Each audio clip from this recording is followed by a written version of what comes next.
Good morning students. अब हम मांग की लोच को मापने की विधियों में आगे बढ़ते हैं। सेकंड मेथड हमारा कुलवे रीति दे रखी है, आपकी बुक के अकॉर्डिंग 3rd नंबर पे दिया हुआ है। मैं 2nd नंबर पे इसको पढ़ा रही हूँ आपको, क्योंकि मैंने नोट्स लिखवाते समय आपके कुलवे रीति 2nd नंबर पे लिखवाई थी। हमारे यहाँ द्वारा जब भी कुलवे रीति से मांग की लोच का अध्ययन किया जाता है तो हमारे द्वारा कीमत और कुल व्यय की दिशा का अध्ययन किया जाएगा। यहाँ पर हमारे द्वारा मांग की लोच की 5 श्रेणियाँ हमने पढ़ी थी। ईपी इक्वल टू इंफिनिटी, जिसे अनंत कहा था, EP greater than 1, EP equal to 1, EP less than 1 और ईपी इक्वल टू 0। ये जो अनंत की स्थिति और 0 की स्थिति मांग की लोच में हमने पढ़ी थी, ये वास्तविक जीवन में नहीं पाई जाती है। ऐसी स्थिति के अंदर हमारे द्वारा बची हुई 3 मांग की लोच का ही अध्ययन किया जाता है। इन तीनों मांग की लोच के आधार पर ही हम यहाँ पर कुलवे रीति का अध्ययन करेंगे। सबसे पहली मेथड के अंतर्गत हमारे द्वारा इसी चीज को लिया गया है, ईपी इज ग्रेटर देन 1 को लिया गया है। मांग की लोच इकाई से अधिक है। ईपी के आगे ग्रेटर देन का साइन का क्या मतलब है कि ईपी अधिक है किससे? इकाई से, मतलब 1 से अधिक है। ऐसा कब होता है? तब होता है ऐसा जब कीमत और कुल व्यय की दिशाएं अलग अलग होती है। बच्चों, इस चीज को मैं एक उदाहरण के द्वारा आपको समझाती हूँ। यहाँ पर आपके कीमत दे ली है मैंने तालिका में, यहाँ पर मैंने मात्रा ली है और यहाँ पर मेरे द्वारा कुल व्यय को लिया गया है। यहाँ पर प्रारंभिक है स्थिति,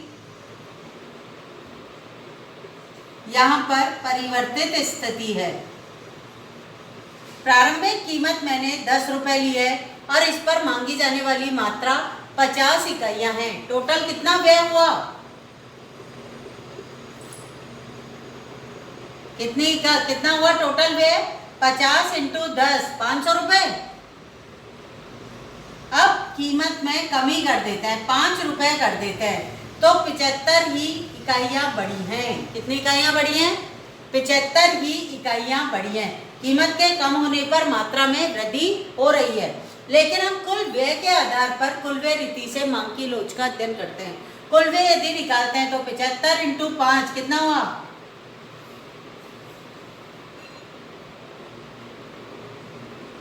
375 रुपए। कीमत में भी कमी हो रही है और कुल व्यय में भी कमी हो रही है। ये मांग की लोच इकाई से अधिक की नहीं होगी।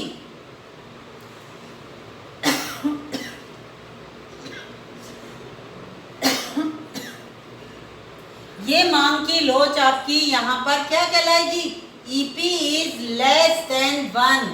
जब कीमत में परिवर्तन की दिशा और कुल व्यय में परिवर्तन की दिशा सेम होती है, समान होती है, तो उस समय मांग की लोच इकाई से कम होती है।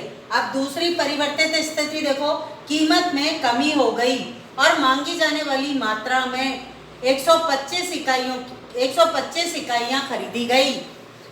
5 इंटू 125 को करोगे कितना हुआ? 600 रुपए। ये प्रारंभिक स्थिति, ये परिवर्तित स्थिति, इसको बीच में से गायब कर दो आप। यहाँ पर कीमत में क्या हुई है? कमी हुई है, लेकिन मांगी गई, लेकिन कुल व्यय जो है बढ़ गया। पहले कितना था? 500 रुपए था और अब बढ़कर कितना हो गया? 600 रुपए हो गया। कीमत में कमी के फलस्वरूप कुल व्यय में वृद्धि की स्थिति दिखाई दे या कुल व्यय बढ़ जाए तो इस स्थिति को मांग की लोच, इकाई से अधिक की स्थिति कहेंगे। दूसरे शब्दों में, सामान्य सी भाषा में कहें, कीमत और कुल व्यय की दिशा अलग अलग हो जाए तो उसे हम क्या कहेंगे? EP is greater than 1। और जब कीमत और कुल व्यय की दिशा समान हो जाए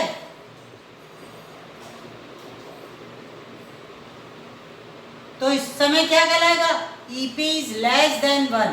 ये वाली जो कंडीशन है ना आपके सामने, ईपी इज लेस देन 1 की कंडीशन हो जाएगी।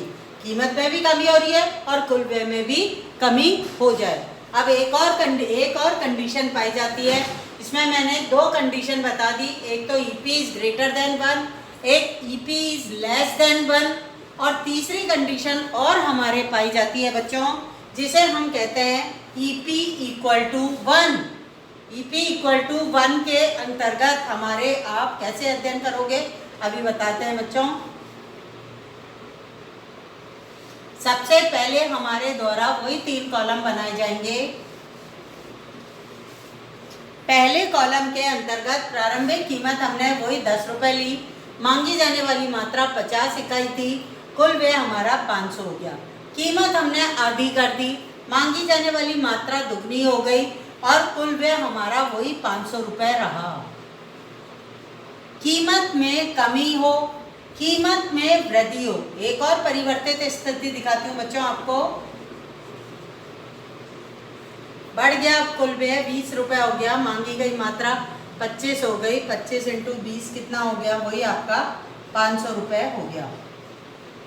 कीमत में कमी हो, कीमत में वृद्धि हो, लेकिन कुल व्यय उतना ही रहे, ऐसी स्थिति में मांग की लोच इकाई के बराबर होती है।